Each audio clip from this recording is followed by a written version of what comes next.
L'une des plus graves tentations, et d'ailleurs, c'est ce que le diable fait ici dans l'évangile, c'est d'amener les gens au mensonge, amener une vie qui n'est pas la leur, parfois à tous les prix, en demandant à Jésus, n'est-ce pas, de changer le caillou en pain. Il lui demande, voilà, fais des miracles, guéris quelques malades, guéris des lépreux, donne des pains, donne des poissons, jette-toi en bas. Il est écrit, il connaît la Bible. Il donnera mission à ses anges de te porter sur tes chemins pour que ton pied ne heurte les pierres.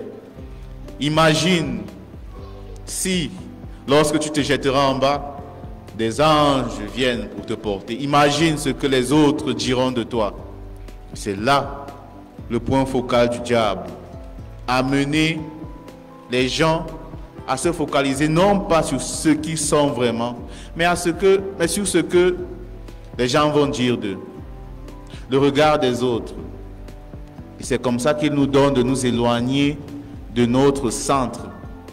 Voyez-vous, parfois, quand on veut obtenir l'argent et le pouvoir à tous les prix, peut-être que nous nous sommes déjà prosternés devant Satan. Qui sait?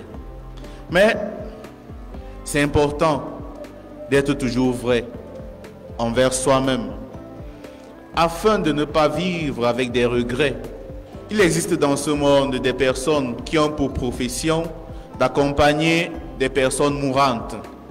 Et il y a cette dame qui justement faisait ce travail et qui a écrit un livre intitulé « Les 5 plus grands regrets des mourants ».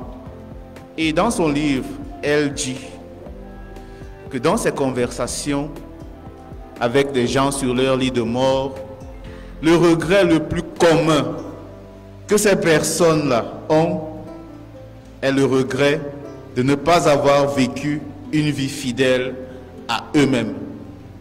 Autrement dit, j'aurais aimé avoir le courage de vivre une vie fidèle à moi-même et non pas la vie que les autres attendaient de moi.